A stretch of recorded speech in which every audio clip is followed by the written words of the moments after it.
ವಿಶ್ವಾಮಿತ್ರರು ಭಯಂಕರವಾದ ತಪಸ್ಸನ್ನು ಮಾಡ್ತಾರಂತೆ.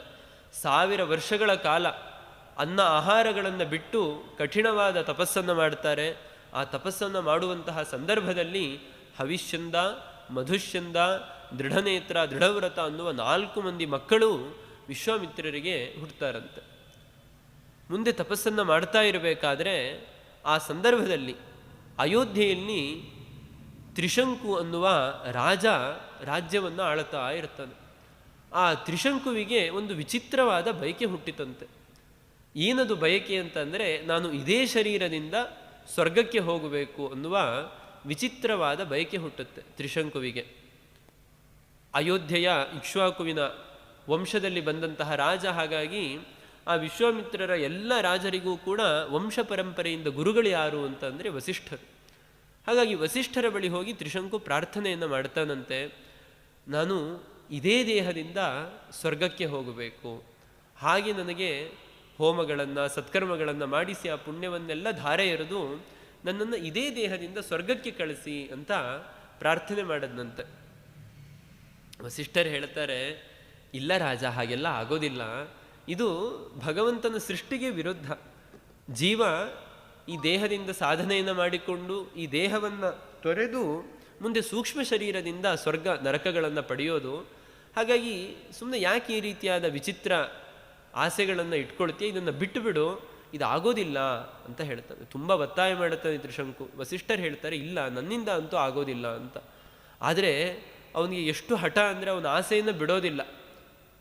ಅದೇನು ವಿಚಿತ್ರ ದೇವರ ಸಂಕಲ್ಪ. ಆ ವಸಿಷ್ಠರಿಗೆ 100 ಮಂದಿ ಮಕ್ಕಳಿರ್ತಾರಂತೆ. ಆ 100 ಮಂದಿ ಮಕ್ಕಳ ಬಳಿಗೆ ತ್ರಿಶಂಕು ಹೋಗ್ತಾನೆ. ಹೋಗಿ ತನ್ನ ಆಸೆಯನ್ನು ತೋಡಿಕೊಂಡು ನಿಮ್ಮ ತಂದೆಯ ಬಳಿಗೆ ಹೋದೆ, ಅವ್ರು ಆಗೋದಿಲ್ಲ ಅಂತ ನಿರಾಕರಣೆ ಮಾಡಿಬಿಟ್ರು, ಈಗ ನಿಮ್ಮ ಬಳಿ ಬಂದಿದ್ದೀನಿ, ದಯವಿಟ್ಟು ನೀವಾದರೂ ನನ್ನ ಆಸೆಯನ್ನು ಈಡೇರಿಸಿ ಅಂತ ಮಕ್ಕಳ ಹತ್ತಿರ ಪ್ರಾರ್ಥನೆ ಮಾಡ್ತಾನಂತೆ. ವಸಿಷ್ಠರ ಮಕ್ಕಳು ಹೇಳ್ತಾರೆ, ನಿನಗೇನಾದರೂ ಬುದ್ಧಿ ಇದೆಯಾ? ವಸಿಷ್ಠರು ದೊಡ್ಡ ಜ್ಞಾನಿಗಳು, ಅವರೇ ಆಗೋದಿಲ್ಲ ಅಂತ ಹೇಳಿ ನಿರಾಕರಣೆ ಮಾಡಿದ ಮೇಲೆ ನಮ್ಮ ಬಳಿ ಬಂದು ಮತ್ತೆ ಕೇಳ್ತಾ ಇದೆಯಲ್ಲ, ನಮ್ಮ ತಂದೆ ಆಗಲ್ಲ ಅಂತ ಹೇಳಿದ ಮೇಲೆ ಮುಗೀತು, ಅದು ಆಗೋದಿಲ್ಲ ಅಂತ ಅರ್ಥ. ನಮ್ಮ ತಂದೆಗೆ ವಿರುದ್ಧವಾಗಿ ನಾವೇನಾದರೂ ಮಾಡಲಿಕ್ಕಾಗುತ್ತಾ ಅಂತ ಅವರು ಕೂಡ ನಿರಾಕರಣೆ ಮಾಡಿಬಿಡ್ತಾರೆ. ಆದರೆ ಅವನ ಆಸೆಯನ್ನು ಬಿಡೋದಿಲ್ಲ. ಹೇಳ್ತಾನಂತೆ, ನಿಮ್ಮಿಂದ ಆಗಲಿಲ್ಲ ಅಂದರೆ ಏನಂತೆ, ನಾನು ಬೇರೆ ಗುರುಗಳನ್ನು ಹುಡ್ಕೊಳ್ತೀನಿ ಅಂತ. ಆಗ ಅವರು ಕೋಪ ಬಂದ್ಬಿಡ್ತು. ಎಷ್ಟು ದುರಹಂಕಾರ ಇವನಿಗೆ! ನಮ್ಮ ತಂದೆಗೆ ಅವಮಾನ ಮಾಡಿ ನಮ್ಮ ಬಳಿ ಬಂದ, ನಾವು ಏನೋ ಪಾಪ ರಾಜ ಅಂತ ಸುಮ್ಮನೆ ಬಿಟ್ಟರೆ, ಈಗ ಗುರುಗಳನ್ನೇ ತ್ಯಾಗ ಮಾಡಿ ಬೇರೆ ಗುರುವನ್ನು ಹುಡುಕಿ ಹೋಗ್ತೀನಿ ಅಂತ ಹೇಳ್ತಾ ಇದ್ದಾನಲ್ಲ, ಎಷ್ಟು ದುರಹಂಕಾರ ಇರಬೇಕು ಅಂತ ಆ ವಸಿಷ್ಠರ 100 ಮಂದಿ ಮಕ್ಕಳು ಆ ತ್ರಿಶಂಕುವಿಗೆ ನೀನು ಚಂಡಾಲನಾಗು ಅಂತ ಶಾಪ ಕೊಟ್ಟು ಬಿಡ್ತಾರಂತೆ. ಚಂಡಾಲ ಅಂತಂದರೆ ತುಂಬ ಭಯಂಕರ ಅದು. ಅವನು ರಾಜ ರಾತ್ರಿ ಮಲಗಿ ಬೆಳಿಗ್ಗೆ ಏಳುವಷ್ಟರಲ್ಲಿ ಅವನ ದೇಹ ಎಲ್ಲ ವಿಕಾರ ಆಗಿಬಿಡುತ್ತಂತೆ. ಅವನು ಧಾರಣೆ ಮಾಡಿದಂತಹ ಬಂಗಾರದ ಆಭರಣಗಳು ಅದೆಲ್ಲ ಕಬ್ಬಿಣ ಆಗಿಬಿಡುತ್ತಂತೆ. ಅವನ ತಲೆ ಕೂದಲೆಲ್ಲ ಕೆದರಿ ಹೋಗುತ್ತೆ. ಅವನ ಬಟ್ಟೆಯೆಲ್ಲ ವಾಸನೆ ಬರಲಿಕ್ಕೆ ಶುರು ಆಗುತ್ತಂತೆ. ಹೀಗೆ ವಿಚಿತ್ರವಾದ ಭಯಂಕರವಾದಂತಹ ರೂಪ ಆ ತ್ರಿಶಂಕುವಿಗೆ ಬಂದುಬಿಡುತ್ತೆ. ಆ ಅರಮನೆಯ ಎಲ್ಲ ಪರಿಸರದ ಪರಿಚಾರಕರು, ರಾಣಿಯರು ಎಲ್ಲ ನೋಡಿ ಭಯದಿಂದ ಓಡ್ಲಿಕ್ಕೆ ಆರಂಭ ಮಾಡಿದ್ರಂತೆ. ತುಂಬ ಬೇಸರ ಆಗುತ್ತೆ ತ್ರಿಶಂಕುವಿಗೆ. ಅವನು ಏನು ಮಾಡೋದು ಅಂತ ಗೊತ್ತಾಗದೆ ವಿಶ್ವಾಮಿತ್ರರ ಬಳಿಗೆ ಹೋಗ್ತಾನಂತೆ. ವಿಶ್ವಾಮಿತ್ರರ ಬಳಿಗೆ ಹೋಗಿ ತನ್ನ ಕಷ್ಟವನ್ನೆಲ್ಲ ಹೇಳ್ಕೊಳ್ತಾನೆ ವಿಶ್ವಾಮಿತ್ರರ ಹತ್ತಿರ. ದೈವಮೇವ ಪರಂ ಮನ್ಯೆ ಪೌರುಷಂತು ನಿರರ್ಥಕಂ ದೈವೇನ ಆಕ್ರಮ್ಯತೆ ಸರ್ವಂ ದೈವಂ ಹಿ ಪರಮಾಗತಿ. ತ್ರಿಶಂಕು ಹೇಳುತ್ತಾನೆ, ಎಲ್ಲವೂ ಕೂಡ ದೈವ ಸಂಕಲ್ಪದಂತೆ ಆಗುತ್ತೆ. ನಮ್ಮ ಪುರುಷ ಪ್ರಯತ್ನಕ್ಕೆ ಯಾವ ಬೆಲೆಯೂ ಕೂಡ ಇಲ್ಲ. ನಾನು ಏನು ತಪ್ಪು ಮಾಡಿದೆ ಅಂತ ನನಗೆ ಇಂತಹ ಸ್ಥಿತಿ ಬಂತು ವಿಶ್ವಾಮಿತ್ರರೇ. ಏನೋ ಒಂದು ಆಸೆ ಹುಟ್ಟಿತು, ಇದೇ ಶರೀರದಿಂದ ಸ್ವರ್ಗಕ್ಕೆ ಹೋಗಬೇಕು ಅಂತ. ಆಗೋದಿಲ್ಲ ಅಂದರೆ ಆಗಲ್ಲ ಅಂತ ಹೇಳ್ಬೋದಿತ್ತು. ಆದರೆ ಬೇರೆ ಗುರುಗಳ ಹತ್ರ ಬರ್ತೀನಿ ಅಂತ ಹೇಳಿದ್ದಕ್ಕೆ ಚಂಡಾಲ ಆಗುವಂಥ ಶಾಪ ಕೊಡೋದಾ? ನಾನೇನಂಥ ತಪ್ಪು ಮಾಡಿದೆ, ಚಂಡಾಲ ಆಗುವಂತಹ ತಪ್ಪು ಅಂತ ವಿಶ್ವಾಮಿತ್ರರ ಬಳಿ ತ್ರಿಶಂಕು ತನ್ನ ದುಃಖವನ್ನೆಲ್ಲ ಹೇಳ್ಕೊಳ್ತಾನಂತೆ. ಆಗ ವಿಶ್ವಾಮಿತ್ರರಿಗೆ ಆ ರಾಜನ ಮೇಲೆ ಕರುಣೆ ಬರುತ್ತೆ, ಜೊತೆಗೆ ವಸಿಷ್ಠರ ಮೇಲೆ ಒಂದು ಹಠವೂ ಇರುತ್ತೆ. ಹಾಗಾಗಿ ಗುರುಶಾಪಕೃತಂ ರೂಪಂ ಯದಿದಂ ತ್ವಯಿ ವರ್ತತೆ ಅನೇನ ಸಹ ರೂಪೇಣ ಸಶರೀರೋ ಗಮಿಷ್ಯಸಿ. ನಾನು ನಿನಗೆ ಅಭಯಪ್ರದಾನವನ್ನು ಮಾಡ್ತೀನಿ ತ್ರಿಶಂಕು, ಹೆದರಬೇಡ. ಇದೇ ಶರೀರದಿಂದ ನಾನು ನನ್ನ ತಪಶಕ್ತಿಯಿಂದ ನಿನ್ನನ್ನು ಸ್ವರ್ಗಕ್ಕೆ ಕಳಿಸ್ತೀನಿ ಅಂತ ವಿಶ್ವಾಮಿತ್ರರು ಆ ರಾಜನಿಗೆ ಮಾತನ್ನು ಕೊಡ್ತಾರಂತೆ. ತ್ರಿಶಂಕುವಿಗೆ ತುಂಬ ಸಂತೋಷ ಆಗುತ್ತೆ. ಆಗ ವಿಶ್ವಾಮಿತ್ರರು ತನ್ನ ಮಕ್ಕಳನ್ನೆಲ್ಲ ಕರೆದು ಹೇಳ್ತಾರಂತೆ, ಹೋಗಿ ಎಲ್ಲ ಋಷಿಮುನಿಗಳನ್ನು ಕರೆದುಕೊಂಡು ಬನ್ನಿ, ಒಂದು ದೊಡ್ಡ ಯಜ್ಞವನ್ನು ಮಾಡೋಣ. ಈ ಯಜ್ಞದ ಪುಣ್ಯದ ಫಲವನ್ನೆಲ್ಲ ರಾಜನಿಗೆ ಧಾರೆ ಎರೆದು ಅವನನ್ನು ಇದೇ ದೇಹದಿಂದ ನಾನು ಸ್ವರ್ಗಕ್ಕೆ ಕಳಿಸ್ತೀನಿ. ಯಾರಾದರೂ ಒಂದು ವೇಳೆ ಬರಲ್ಲ ಅಂತ ಹೇಳಿದ್ರೆ ಅದನ್ನು ನನಗೆ ಬಂದು ಹೇಳಬೇಕು ಅಂತ ವಿಶ್ವಾಮಿತ್ರರು ತನ್ನ ಮಕ್ಕಳಿಗೆ ಹೇಳಿ ಕಳಿಸ್ತಾರಂತೆ. ಈ 4 ಜನ ಇರ್ತಾರಲ್ವಾ, ಹಿಂದೆ 100 ಜನ ಮರಣವನ್ನು ಹೊಂದಿರ್ತಾರೆ. ಆಮೇಲೆ ತಪಸ್ಸನ್ನು ಮಾಡಬೇಕಾದ್ರೆ ಏನು ಹವಿಷ್ಯಂದ, ಮಧುಷ್ಯಂದ, ದೃಢನೇತ್ರ, ದೃಢವ್ರತ ಅನ್ನುವ 4 ಮಂದಿ ಮಕ್ಕಳು ಹುಟ್ಟಿರ್ತಾರೆ. ಆ 4 ಮಂದಿ ಮಕ್ಕಳನ್ನು ವಿಶ್ವಾಮಿತ್ರರು ಕಳಿಸ್ತಾರಂತೆ. ಅವರು ಎಲ್ಲ ಕಡೆ ಹೋಗಿ ಎಲ್ಲ ಋಷಿಮುನಿಗಳನ್ನೆಲ್ಲ ಆಹ್ವಾನ ಮಾಡ್ತಾರೆ. ಅನೇಕರು ವಿಶ್ವಾಮಿತ್ರರ ಮೇಲಿನ ಭಯದಿಂದ ಬರ್ತಾರಂತೆ. ಯಾಕೆಂದರೆ ಯಾರಿಗೂ ಕೂಡ ಬರಲಿಕ್ಕೆ ಇಷ್ಟ ಇಲ್ಲ. ಯಾಕೆಂದರೆ ರಾಜ ಗುರುಶಾಪಗ್ರಸ್ತನಾಗಿದ್ದಾನೆ, ಗುರುಪುತ್ರರ ಶಾಪಕ್ಕೆ ಒಳಗಾಗಿರೋನು. ಮತ್ತು ಇದೇ ಈ ಪಾಂಚಭೌತಿಕವಾದ ಶರೀರದಿಂದ ಸ್ವರ್ಗಕ್ಕೆ ಹೋಗೋದು ಅನ್ನೋದೆಲ್ಲ ಶಾಸ್ತ್ರಕ್ಕೆ ವಿರುದ್ಧ ಅಂತ ಯಾವ ಋಷಿಗಳಿಗೂ ಕೂಡ ಬರಲಿಕ್ಕೆ ಇಷ್ಟ ಆಗಲಿಲ್ವಂತೆ. ಆದರೆ ವಿಶ್ವಾಮಿತ್ರರ ಮೇಲಿನ ಭಯ, ಎಲ್ಲಿ ಮತ್ತೆ ಶಾಪ ಕೊಟ್ಟು ಬಿಡ್ತಾರೋ ಅಂತ ವಿಶ್ವಾಮಿತ್ರರ ಭಯಕ್ಕೆ ಅನೇಕ ಋಷಿಮುನಿಗಳು ಬರ್ತಾರಂತೆ. ಹಾಗೆ ವಿಶ್ವಾಮಿತ್ರರ ಮಕ್ಕಳು ವಸಿಷ್ಠರ 100 ಮಂದಿ ಮಕ್ಕಳ ಹತ್ತಿರನೂ ಹೋಗ್ತಾರಂತೆ ಯಜ್ಞಕ್ಕೆ ಕರೀಲಿಕ್ಕೆ ಅಂತ ಹೋದಾಗ ಆ ವಸಿಷ್ಠರ ಮಕ್ಕಳು ಹೇಳ್ತಾರಂತೆ, ಕ್ಷತ್ರಿಯೋ ಯಾಜಕೋ ಯಸ್ಯ ಚಂಡಾಲಸ್ಯ ವಿಶೇಷತಃ ಕಥಂ ಸದಸಿ ಭೋಕ್ತಾರೋ ಹವಿಸ್ತಸ್ಯ ಸುರರ್ಷಯಃ. ಒಬ್ಬ ಕ್ಷತ್ರಿಯ ಪುರೋಹಿತ ಅಂತೆ, ಚಂಡಾಲ ಯಜಮಾನ ಅಂತೆ.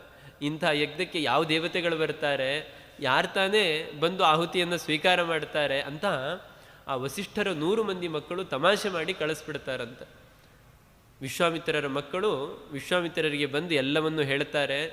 ವಸಿಷ್ಠರ ಮಕ್ಕಳು ಈ ರೀತಿಯಾಗಿ ಹೇಳಿದ್ರು ಅಂತ ವಿಶ್ವಾಮಿತ್ರರಿಗೆ ತುಂಬ ಕೋಪ ಬರುತ್ತಂತೆ. ಕೋಪ ಬಂದು ಆ ವಸಿಷ್ಠರ 100 ಮಂದಿ ಮಕ್ಕಳು ಕೂಡ ಚಂಡಾಲರಾಗಿ ಹೋಗಲಿ ಅಂತ ಶಾಪವನ್ನು ಕೊಟ್ಟು ಬಿಡ್ತಾರಂತೆ.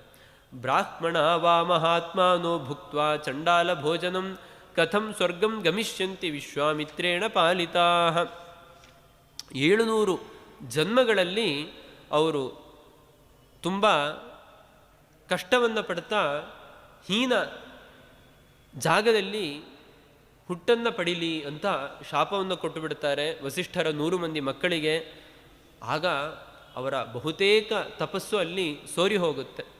ಮುಂದೆ ಉಳಿದಂತಹ ತಮ್ಮ ತಪಶಕ್ತಿಯಿಂದ ವಿಶ್ವಾಮಿತ್ರರು ಆ ತಪಶಕ್ತಿಯನ್ನೆಲ್ಲ ಧಾರೆ ಎರೆದು ದೊಡ್ಡ ಹೋಮವನ್ನು ಆರಂಭ ಮಾಡಿದ್ದಾರೆ.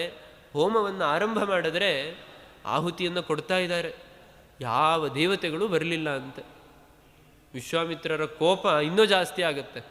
ನಾನು ಹೋಮ ಮಾಡ್ತಾ ಇದ್ದೀನಿ, ನಾನು ಆಹುತಿ ಕೊಡ್ತಾ ಇದ್ರೆ ದೇವತೆಗಳು ಬರೋದಿಲ್ಲ ಅಂದರೆ ಏನರ್ಥ? ಆ ದೇವತೆಗಳಿಗೆ ಎಷ್ಟು ಅಹಂಕಾರ ಇರಬೇಕು.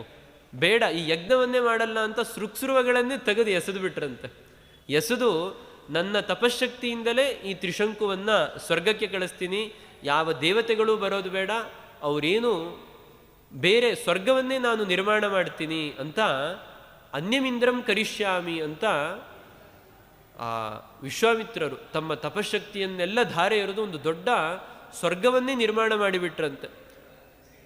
ಅಲ್ಲಿ ಎಲ್ಲ ನಕ್ಷತ್ರಗಳು, ಗ್ರಹಗಳು, ದೇವತೆಗಳು, ಮತ್ತೊಬ್ಬ ಇಂದ್ರ ಎಲ್ಲರನ್ನೂ ಸೃಷ್ಟಿ ಮಾಡಿದ್ದನ್ನು ನೋಡಿ ದೇವತೆಗಳಿಗೆಲ್ಲ ಗಾಬರಿ ಆಗೋಗುತ್ತೆ. ವಿಶ್ವಾಮಿತ್ರರೇ ಇನ್ನೊಂದು ಸ್ವರ್ಗವನ್ನು ಸೃಷ್ಟಿ ಮಾಡಿಬಿಟ್ರೆ ಇನ್ನು ನಮ್ಮ ಸ್ವರ್ಗಕ್ಕೆ ಎಲ್ಲಿ ಬೆಲೆ ಇರುತ್ತೆ ಅಂತ ದೇವತೆಗಳೆಲ್ಲ ಬಂದು ವಿಶ್ವಾಮಿತ್ರರ ಬಳಿ ಪ್ರಾರ್ಥನೆಯನ್ನು ಮಾಡ್ತಾರೆ. ದಯವಿಟ್ಟು ವಿಶ್ವಾಮಿತ್ರರೇ ಅರ್ಥ ಮಾಡ್ಕೊಳ್ಳಿ, ನಾವೇನೋ ಅಹಂಕಾರದಿಂದ ಬರದೇ ಇದ್ದಿದ್ದಲ್ಲ. ಆ ರಾಜ ಗುರುಪುತ್ರರ ಶಾಪಕ್ಕೆ ಒಳಗಾಗಿದ್ದ, ಗುರುಶಾಪಗ್ರಸ್ತನಾಗಿದ್ದ. ಹಾಗಾಗಿ ಅಂತಹ ಗುರುಶಾಪಕ್ಕೆ ಒಳಗಾದವನಿಗೆ ಎಲ್ಲಿ ನಾವು ಸ್ವರ್ಗದಲ್ಲಿ ಜಾಗ ಕೊಡ್ಲಿಕ್ಕೆ ಸಾಧ್ಯ? ಹಾಗಾಗಿ ನಾವು ಬರಲಿಲ್ಲ, ದಯವಿಟ್ಟು ನೀವು ಕೋಪ ಮಾಡ್ಕೊಳ್ಬಾರ್ದು ಅಂತ ಹೇಳಿದಾಗ ವಿಶ್ವಾಮಿತ್ರರು ಹೇಳ್ತಾರೆ, ಇಲ್ಲ ಇಲ್ಲ, ನಾನು ಮಾತು ಕೊಟ್ಟಾಗಿದೆ, ರಾಜನಿಗೆ ಕೊಟ್ಟ ಮಾತನ್ನು ನಾನು ಹಿಂದೆ ತಿರುಗೋದಿಲ್ಲ, ನಾನು ಅವನಿಗೆ ಮಾತು ಕೊಟ್ಟಿದ್ದೀನಿ, ಹಾಗೆ ಮಾತು ಕೊಟ್ಟಂತೆ ಸ್ವರ್ಗವನ್ನು ಕೂಡ ನಿರ್ಮಾಣ ಮಾಡಿದ್ದೀನಿ, ನೀವು ಇದಕ್ಕೆ ಒಪ್ಪಿಗೆ ಕೊಡಬೇಕು ಅಂತ ವಿಶ್ವಾಮಿತ್ರರು ಹೇಳಿದಾಗ ಮತ್ತೆ ದೇವತೆಗಳಿಗೆ ಪ್ರತಿಯಾಗಿ ಏನು ಮಾತಾಡಬೇಕು ಅಂತ ಗೊತ್ತಾಗೋದಿಲ್ಲ. ಯಾಕೆಂದರೆ ಭಯ, ನಮಗೆ ಏನಾದರೂ ಶಾಪ ಕೊಟ್ಟುಬಿಟ್ರೆ ಆಯಿತು ಅಂತ ಸುಮ್ಮನೆ ಹೋಗಿಬಿಡ್ತಾರೆ. ಹೀಗೆ ಆ ವಿಶ್ವಾಮಿತ್ರರು ತಮ್ಮ ತಪಶಕ್ತಿಯಿಂದ ತ್ರಿಶಂಕುವಿಗೆ ಅಂತಲೇ ಒಂದು ಸ್ವರ್ಗವನ್ನು ಸೃಷ್ಟಿ ಮಾಡುತ್ತಾರೆ. ಆ ತ್ರಿಶಂಕು ವಿಶ್ವಾಮಿತ್ರರು ಯಜ್ಞವನ್ನು ಮಾಡಿ ಆ ಪುಣ್ಯದಿಂದ ಸ್ವರ್ಗಕ್ಕೆ ಹೋಗಬೇಕಾದ್ರೆ ದೇವತೆಗಳು ಸ್ವರ್ಗದಲ್ಲಿ ಅವನಿಗೆ ಜಾಗನೇ ಕೊಡೋದಿಲ್ಲ ಅಂತೆ. ದೇವತೆಗಳು ಸ್ವರ್ಗದಿಂದ ಮೇಲೆ ದೂಡಿದಾಗ ಅವನು ಕೆಳಗೆ ಬೀಳಲಿಕ್ಕೆ ಆರಂಭ ಮಾಡುತ್ತಾನೆ. ಆಗ ವಿಶ್ವಾಮಿತ್ರರು ಅಲ್ಲೇ ನಿಂತ್ಕೋ ಅಂತ ಹೀಗೆ ಕೈಯನ್ನು ತೋರಿಸ್ತಾರಂತೆ. ತಮ್ಮ ತಪಶಕ್ತಿಯಿಂದ ಅವನಿಗೋಸ್ಕರ ಅಂತ ಒಂದು ಬೇರೆಯ ಸ್ವರ್ಗವನ್ನೇ ನಿರ್ಮಾಣ ಮಾಡಿ ಕೊಡ್ತಾರೆ. ಹೀಗೆ ಇದು ವಿಶ್ವಾಮಿತ್ರರ ಅದ್ಭುತವಾದಂತಹ ತಪಶಕ್ತಿ. ಆದರೆ ಸಾವಿರಾರು ವರ್ಷಗಳ ಕಾಲ ಮಾಡಿದ ತಪಶಕ್ತಿಯೆಲ್ಲ ಹೀಗೆ ಸೋರಿ ಹೋಗಿಬಿಡುತ್ತೆ. ಅವರ ಗುರಿ ಇದ್ದಿದ್ದು ನಾನು ಬ್ರಹ್ಮರ್ಷಿ ಆಗಬೇಕು ಅಂತ. ಆದರೆ ಇಲ್ಲೇನೋ ಆ ತ್ರಿಶಂಕುವಿಗೆ ಅವನ ಆಸೆಯಿಂದ ಪೂರೈಸಬೇಕು ಅಂತ ಅವರ ತಪಶಕ್ತಿ ಎಷ್ಟು ಅದ್ಭುತ ಅಂದರೆ ಒಂದು ಸ್ವರ್ಗವನ್ನೇ ಸೃಷ್ಟಿ ಮಾಡುವಷ್ಟು ತಪಶಕ್ತಿ, ಅದನ್ನೆಲ್ಲ ಕಳೆದುಕೊಂಡು ಬಿಡ್ತಾರೆ. ಆದರೆ ತಮ್ಮ ಯೋಚನೆಯನ್ನು ಬಿಡೋದಿಲ್ಲ, ತಮ್ಮ ಸಂಕಲ್ಪವನ್ನು ಬಿಡದೆ ಮತ್ತೆ ತಪಸ್ಸನ್ನು ಮುಂದುವರಿಸ್ತಾರಂತೆ. ತಪಸ್ಸನ್ನು ಮುಂದುವರಿಸಿದಾಗ ಸಾವಿರಾರು ವರ್ಷಗಳ ಕಾಲ ಅನ್ನ ಆಹಾರಗಳನ್ನು ಬಿಟ್ಟು ತಪಸ್ಸನ್ನು ಮಾಡ್ತಾರೆ. ಆಗ ಆ ಅಯೋಧ್ಯೆಯ ರಾಜ್ಯದಲ್ಲಿ ಅಂಬರೀಷ ಅನ್ನುವ ಒಬ್ಬ ರಾಜ ಬರುತ್ತಾನೆ. ಈ ಅಂಬರೀಷ ಅನ್ನುವ ರಾಜನ ಕಥೆಯನ್ನು ಭಾಗವತದಲ್ಲಿ ಇವನ ಹೆಸರನ್ನು ಹರಿಶ್ಚಂದ್ರ ಅಂತ ಹೇಳ್ತಾರೆ, ರಾಮಾಯಣದಲ್ಲಿ ಅಂಬರೀಷ ಅಂತ ಹೇಳ್ತಾರೆ. ಕೆಲವೊಮ್ಮೆ ನಾಮ ವ್ಯತ್ಯಾಸವನ್ನು ಮಾಡಿ ಹೇಳುವಂತಹ ಕ್ರಮ. ಆ ಅಂಬರೀಷ ರಾಜ ಅವನು ಅಶ್ವಮೇಧ ಯಜ್ಞವನ್ನು ಮಾಡ್ತಾ ಇರ್ತಾನೆ. ಅಶ್ವಮೇಧ ಯಜ್ಞವನ್ನು ಮಾಡಬೇಕಾದ್ರೆ ಇಂದ್ರ ಆ ಯಜ್ಞಾಶ್ವವನ್ನು ಅಪಹಾರ ಮಾಡಿಬಿಡ್ತಾನಂತೆ.